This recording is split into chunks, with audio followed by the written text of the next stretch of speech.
할렐루야. 우리 지휘자님 팔을 흔들 때마다 뭐가 떨어지는 것 같아요. 뭐가 떨어지죠? 깨가 막 떨어지는 것 같아요. 우리 성가대 안 고소했습니까? 자, 우리 하트 만드시고 한번 고백하겠습니다. 하나님 사랑합니다. 시작. 하나님 사랑합니다. 그다음에 예일교회 사랑합니다. 시작. 그럼 마지막으로 목사님 사랑합니다. 옆에 있는 사람 이름 부르면서 사랑합니다. 시작. 아무개 집사님 사랑합니다.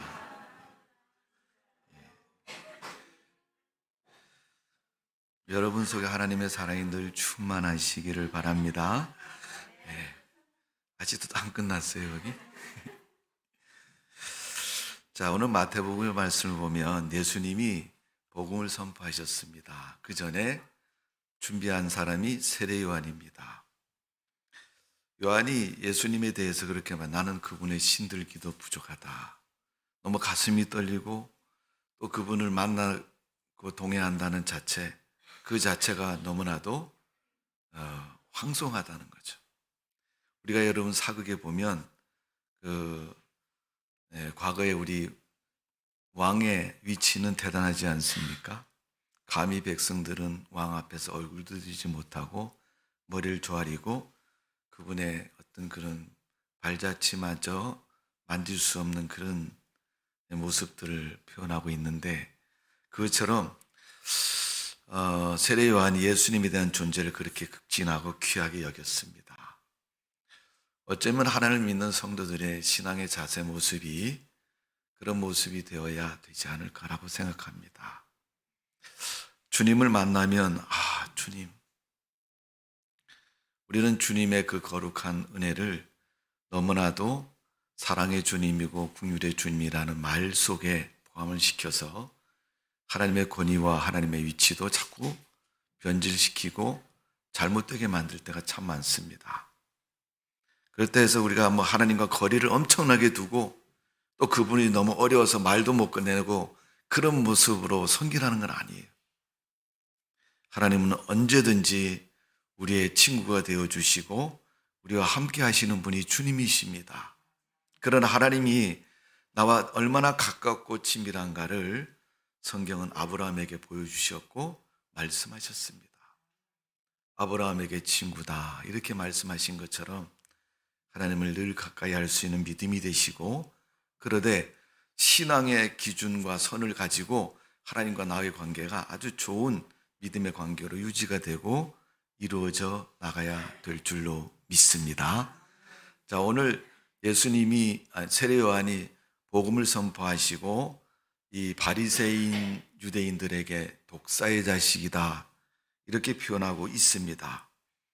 그런 그들에 대해서 예수님은 마태복음 4장 다음 장이죠.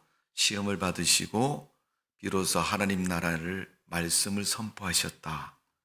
그 말씀이 바로 4장에 있는 말씀입니다. 그 중에서도 예수님께서 선포하신 말씀을 보면 17절에 보면 이렇게 기록되어 있습니다. 이때부터 예수께서 비로소 전파하여 이르시되 회개하라 천국이 가까이 왔느니라 하시더라. 이렇게 말씀하고 있어요.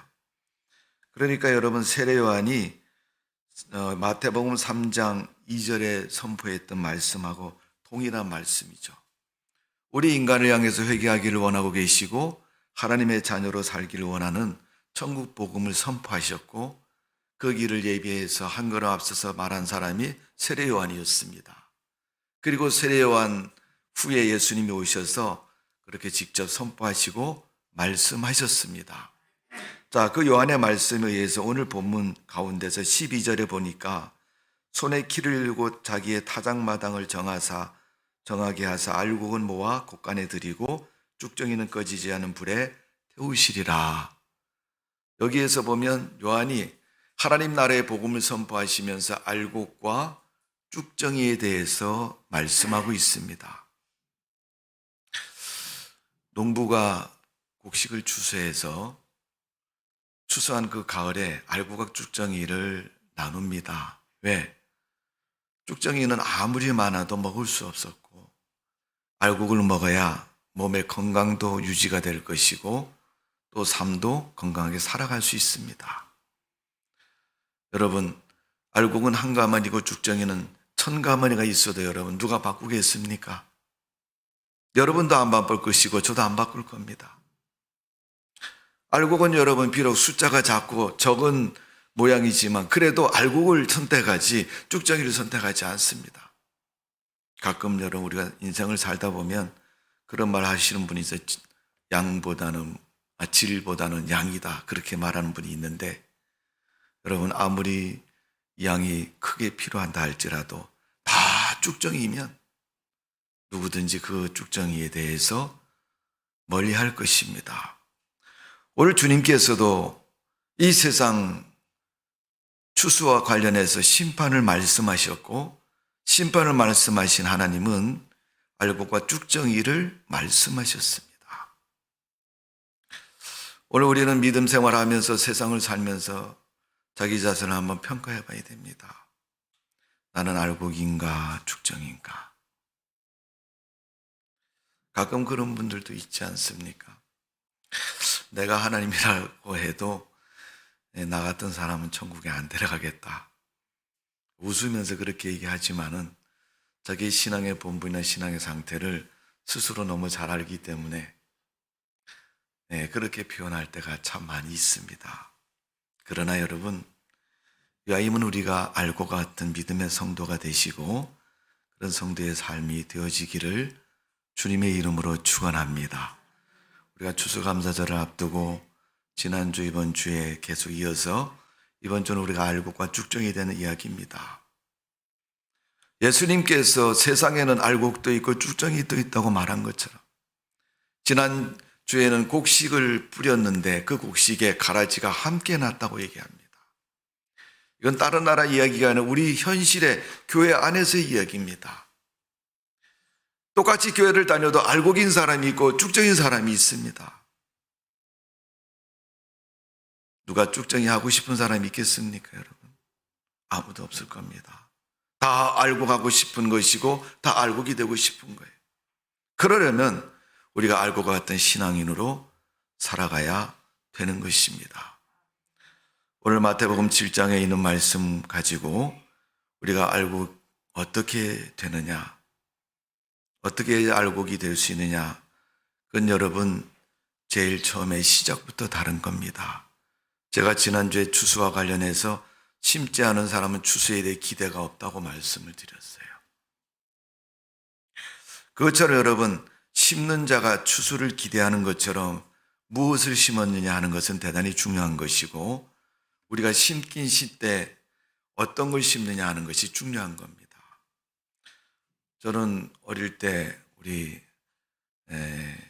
아버님이 농사를 지으셔서 같이 이렇게 자랄 때 농업에 대해서 우리나라 사회가 대부분 다 그렇지 않습니까? 얘네는 1차 산업인 농업을 주로 했고 지금 이제 공업이 발전하면서 첨단 세계를 살고 있습니다. 할머니께서 어느 날 이만한 상에다가 콩을 많이 쏟아 놓으시고 열심히 고르고 계시더라고요. 그래서 할머니 뭐 하세요? 그랬더니 콩 고른다, 그렇게 얘기를 하셔요. 그래서 콩을 왜 고르셔요? 그랬더니 콩을 심으려고 고르신대요. 그러니까 상에다 콩을 쏟아 놓고 그 많은 콩알 중에서 좋은 것을 고르시는 거예요. 똑같은 콩인데 한 밭에서 추수한 것도요, 조금 큰 게 있고 작은 게 있고 찌그러진 게 있고 벌레 먹은 게 있고 막 섞여 있습니다. 이 할머니가 내년도에 곡식을 심어서 추수하기 위해서 콩을 심으려고 하시는데, 이 아이는 씨 뿌리는 콩 씨앗이 좋은 놈을 뿌리고 싶은 거예요. 그래서 좋은 콩을 고릅니다. 그래서 그 콩을 모아가지고 파종을 합니다. 삐뚤어지지 않고 벌레 먹지 않고 동글동글하고 이 아이는 같은 콩 속에서도 좀 더 커 보이는 것, 그런 것을 다 골라가지고 심습니다. 왜 여러분 농부가 씨앗을 심을 때 그렇게 골라서 심을까요? 좋은 열매를 기대하면서 그렇게 심는 거예요. 우리 요즘 뭐 아이들이 별로 없는 세상이니까 옛날에는 애를 좀 많이 낳잖아요. 5명, 6명 보통 기본적으로 그렇게 아이들이 많죠. 아이들이 부모님에게 거짓말 참 많이 칩니다. 우리 부모님들이 모르는 게 아니고 알아도 그냥 원하니까 해주는 거죠. 그런데 그렇게 거짓말을 치면 나중에 누구한테 손해요? 본인한테 손해인 거예요. 여러분, 씨앗이 땅속에 묻혀 있을 때 싹이 나오기 전까지는요, 반응이 일어나기 전까지는 잘 몰라요. 2개를 심었는지 3개를 심었는지 심은 사람만 아는 겁니다. 근데 이제 그게 싹이 나고 이제 지면 땅 위로 솟아 나오면 몇 개를 심었는지 알 수도 있고, 그것이 이제 열매를 맺을 기대를 갖게 되는 것을 꽃이 피며 자라면서 그것을 우리가 느낄 수가 있는 겁니다. 여임은 좋은 씨앗을 심는 것은 좋은 열매를 기대하고 심는 것처럼, 여러분, 알곡은 알곡에서 알곡이 나오는 겁니다. 어른들이 그렇게 말하지 않습니까? 자녀들, 아우, 이게 얼굴 인물이 참 좋다, 그렇게 말씀하시면서 뭐라 그래요? 그 부모를 바라보면서 그 부모의 인물을 보고, 네, 그 좋은 인물에 좋은 자녀를 낳았다, 이렇게 비유로 말씀을 합니다. 여러분, 알곡은 알곡에서 나온다는 말은 씨앗이 좋아야 기대할 수 있고 결과를 얻을 수 있다는 겁니다. 오늘 여러분, 성경 말씀에 우리가 믿음의 결과, 성도가 된 것이고, 성도의 결과는 천국 백성이 되는 것이고, 하나님 나라에 가는 성도입니다. 좋은 믿음은 좋은 복음을 통해서 우리가 만들어지고 거듭나는 것이고 구원받는 것입니다. 그 복음이 뭐예요? 십자가의 구원의 복음입니다. 예수 그리스도이시고 그리스도의 구원이 우리에게 알곡을 만드는 것입니다. 그러기에 우리가 다른 복음을 들으면 알곡이 될 수가 없어요. 세상에는 좋은 복음, 바른 복음만 있는 게 아닙니다. 그 반응이 사도 바울은 로마서 8장 9절에 그렇게 기록하고 있습니다. 만일 너희 속에 하나님의 영이 거하시면 너희가 육신에 있지 아니하고 영이 있나니, 누구든지 그리스도의 영이 없으면 그리스도의 사람이 아니라, 이렇게 표현하고 있습니다. 하나님 믿는 사람은 그 마음에 성령이 거하시고 성령을 기름 부은 자가 하나님의 사람입니다. 여러분, 성령을 받은 사람이 거짓말하고 자기 육신적인 죄악의 속성을 가지고 살아갈 수는 없는 겁니다. 표현은 하지 않지만 하나님의 영이 기름 부은 사람은요, 마음속에 갈등을 갖습니다. 언제 갈등 갖냐 하면 부정한 것을 하고 죄를 범하려고 하면 갈등이 생기는 거예요. 우리가 도덕적으로도 하지 말아야 할 일을 알고 있는데 하려고 하면 마음속에 짐이 되잖아요. 그거 하지 말아야 되는데. 그래도 그걸 함으로 말미암아 내게 이익이 오거나 내가 큰 무슨 목적을 달성하는 이유가 되면 사람들은 그게 잘못된 걸 알면서도 행하는 거거든요.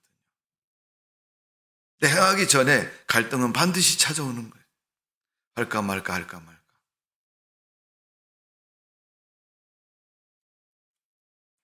어느 쪽 생각이 더 크냐에 따라서 그걸 행하는 것이죠.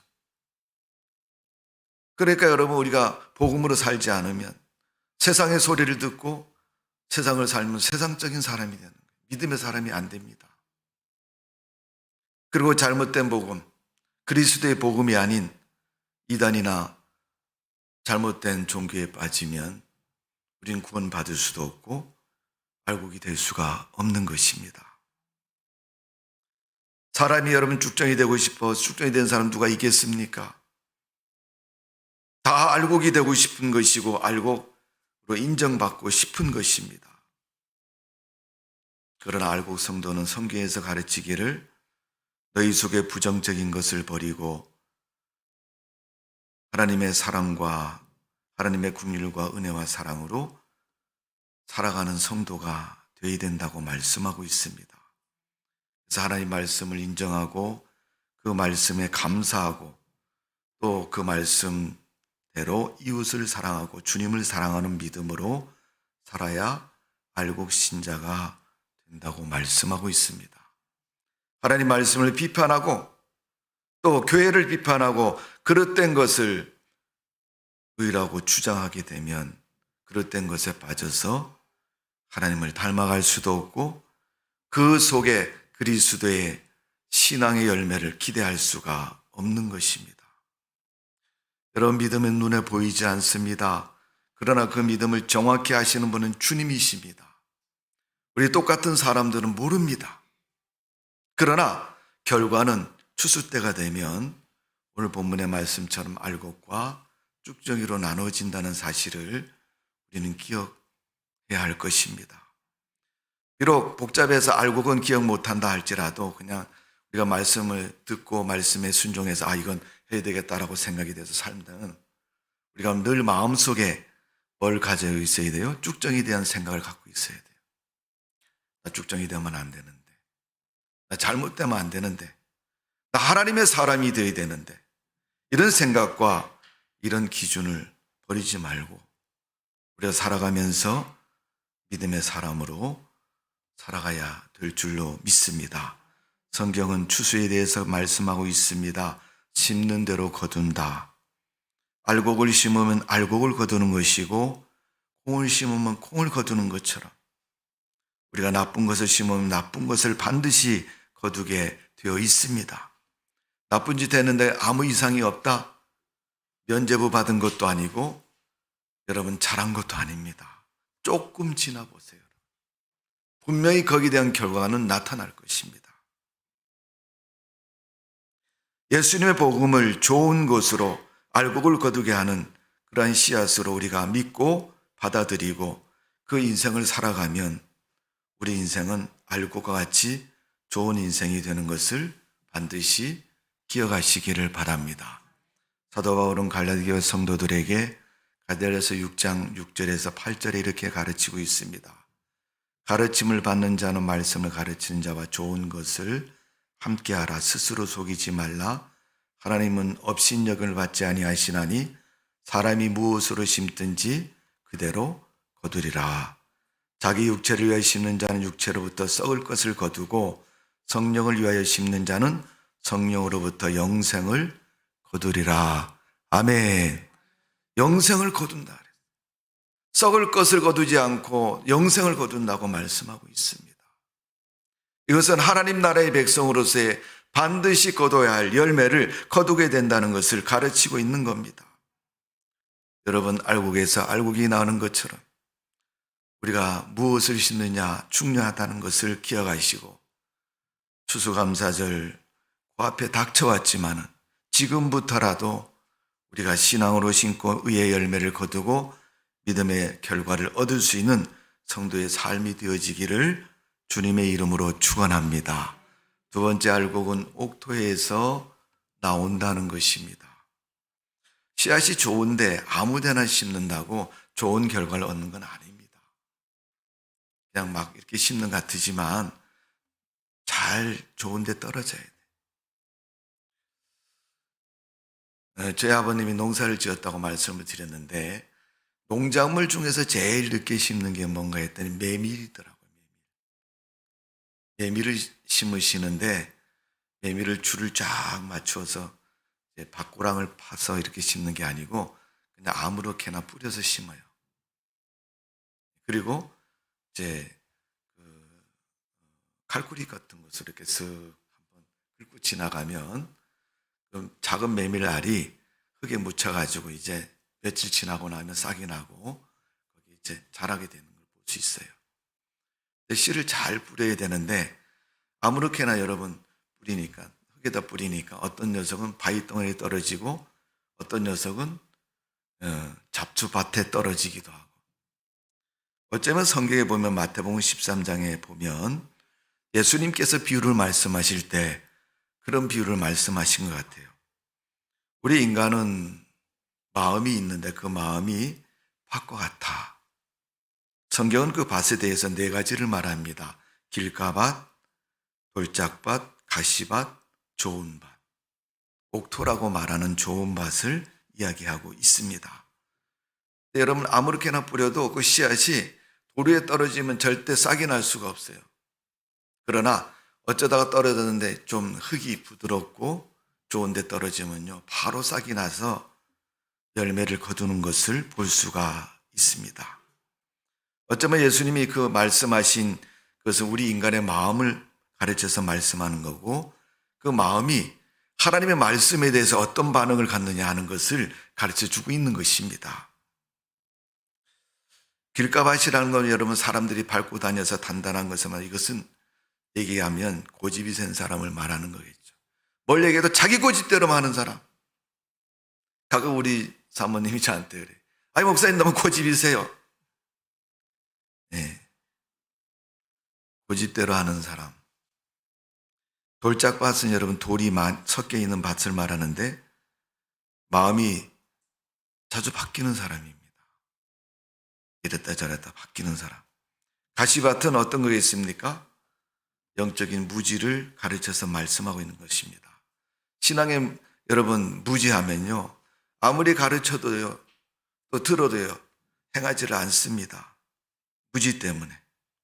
좋은 밭이라고 말하면 떨어진 씨앗을 잘 흡수해서 싹이 나게 하고 열매를 기대하는 거예요. 성경은 그 좋은 밭에 떨어진 씨가 30배, 60배 몇 개의 결실을 거둔다고 말씀하고 있습니다. 예일교회 모든 성도 여러분, 여러분의 마음의 밭은 다 옥토인 줄로 믿습니다. 나머지 세 개는 절대 하지 마세요. 혹시 그렇다 할지라도 여러분, 옥토로 바꾸시고 옥토가 되시기를 주님의 이름으로 축원합니다. 중요한 게 뭐냐 하면 밭은 농사를 짓잖아요, 여러분. 농부가 씨를 뿌리고 잡초를 뽑잖아요. 이제 밭에 있는 잡초들이 자꾸 제거되고 하다 보면 돌도 나오니까 돌도 제거하니까 밭에 있는 그 흙의 양과 질이 점점 좋아지는 거죠. 농사를 지을수록 그 밭에는 잡초가 없는 것이고, 농사를 여러 배 지을수록 그 밭은 어떻게 해요? 좋은 밭으로 바뀌어져 갑니다. 환경이 바뀌어져 가는 거예요. 그렇게 농사를 잘 짓던 밭도요, 농사 지을 사람이 없어 1년만 농사를 안 짓고 그냥 두면요, 완전히 잡초밭이 되는 겁니다. 사람들이 야, 저 밭 좋은 밭인데 라고 보면서 얘기해도요, 1년만 농사 지어 보십시오. 그러면 그 다음에 가서 농사를 못 짓는 밭이 되고 마는 거예요. 거기에 소나무도 생기고 큰 잡초도 생기고 또 뭐도 생기고 이래서 결국 그 밭은 못 쓰는 밭이 되는 거예요. 여러분, 이게 뭘 말합니까? 우리 신앙생활은 똑같습니다. 내가 예배 한 번 빠지는 건 아무렇지 않은 것처럼 생각되지만요, 그 한 번이 1년 묵은 밭처럼 되는 거예요. 한 번 예배 게을리하고 신앙 게을리하고 기도생활 게을리하면요, 우리 신앙은 엉망이 되고 마는 겁니다. 영적인 감각도 잊어버리고요, 말씀을 들어도요, 말씀이 자꾸 튕겨져 나와요. 귀 속에 들어오고 머릿속에 들어오고 가슴에 새겨지고 그 말씀이 복이 되어야 되는데 자꾸만 비판 의식이 생기고 거절 의식이 생기고 자꾸만 받아들이기보다는 버리는 그런 의식이 생기는 겁니다. 그래서 이 한 번 묵은 것이 여러분, 우리에게 절대 있어서는 안 되는 모습이라는 것을 우리가 기억하시고, 날마다 때마다 우리가 열심을 다해서 곡식을 거두고 심는 밭처럼 우린 신앙의 마음을 잘 가꾸어서 좋은 밭을 만들어 가지고 유지해야 될 줄로 믿습니다. 세 번째로 알곡이 되는 것은 부지런한 사람이 알곡을 만들 수 있는 겁니다. 심어놓고 돌보지도 않고 계속 두면 여러분, 잡초에 눌려가지고 그것은 소출을 거둘 수가 없습니다. 부지런하다는 말은 여러분 원어의 말씀을 보면 어깨를 의미합니다. 사람의 어깨는 무엇을 하는 가 짐을 지는데 가장 유용한 모습이죠. 그러니까 사명을 말하는 것이고 믿음의 열심을 말하는 것입니다. 날마다 회개하고 성령을 구하고 성령 충만한 삶이 되면 부지런한 삶을 말하는 것입니다. 주님에게 우리 마음을 내어놓고 날마다 무궁화같이 그런 모습을 갈아엎어버리고 우리가 하나님의 말씀에 서서 믿음으로 살아야 되고 승리해야 될 줄로 믿습니다. 그런 사람의 교훈이 성경에 보면 많이 있지만 그 가운데서 여호수아 23장, 24장에 보면 모세의 뒤를 이어서 가나안 땅으로 들어가는 전투적인 사람 여호수아가 그런 말씀을 선포했습니다. 이스라엘 백성들이 가나안 땅에 들어갔는데 그 7족속을 다 내쫓아버리고 12지파가 자기 영역에 맞추어서 땅을 차지했습니다. 그때 여호수아가 백성들을 모아놓고 한 말이 유언처럼 된 것이 23장, 24장에 있는 말씀인 것입니다. 그 7가지 말씀이 기록된 첫 번째는 하나님 말씀을 잘 지켜야 된다. 두 번째는 좌로나 우로나 치우치지 말아야 된다. 믿음이 아닌 것에 귀를 기울이고 따라하면 믿음을 잊어버리는 거죠. 신앙의 자리를 비우지 말아야 되고 신앙의 자리를 우리가 게을리하지 말아야 됩니다. 세 번째는 가나안 족속을 닮지 말아라. 하나님 안 믿는 사람들하고 사돈도 맺지 말고 또 거래도 하지 말고 그 사람들이 섬기는 신도 섬기지 말아라. 그래서 가나안 사람을 닮지 말아라. 또 그들이 섬기는 이방신을 섬기지 말아라. 다섯 번째는 거짓 맹세하지 말라고 말합니다. 허풍이나 거짓말을 하지 말라고 얘기합니다. 왜? 그 말을 하면 자꾸 마음이 강박해지기 때문에. 거짓된 마음을 갖기 때문에. 여섯 번째는 다른 신을 섬기거나 절하지 말라고 얘기합니다. 마지막 7번째는 하나님을 가까이 하라. 그렇게 교훈했습니다. 오늘 여러분, 우리는 하나님 앞에서 알곡이 되기를 원하고 있습니다. 왜냐하면 오늘 본문 3장 12절에 이렇게 말씀하고 있습니다. 손에 키를 들고 자기의 타작마당을 정하게 하사 알곡은 모아 곡간에 들이고 쭉정이는 꺼지지 않는 불에 태우시리라. 타작마당을 정하시는 것은 하나님의 고난 속에서 세상을 심판하시고 세상에 있는 것들에 대해서 결과를 그분이 결정하시고 결론을 내리시겠다고 말씀하고 있습니다. 그래서 알곡과 쭉정이를 나누고 알곡은 창고에 들이고 곡간에 들이고 쭉정이는 불에 태우신다고 말씀하였습니다. 가장 위태로운 사람이 뭐냐 하면 쭉정이도 알곡도 아닌 사람이 제일 위험한 사람.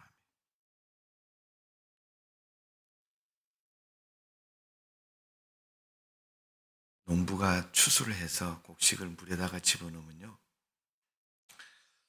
저희 고향에는 이제 잣나무가 많이 있는데 아버님을 따라서 제가 잣을 이렇게 딸 때 같이 밑에서 이렇게 쳐다보고 있다가 솔방울처럼 뚝 떨어지면 얼른 죽고 그래서 이제 그 잣을 이제 송이해서 알을 다 분리를 합니다. 딱딱한 껍질이 쌓여진 알이죠.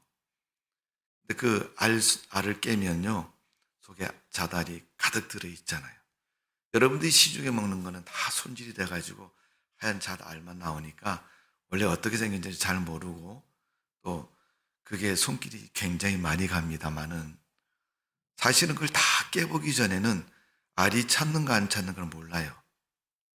그러니까 딱딱한 껍데기 그 잣알을 다 해서 다 깰 수는 없잖아요.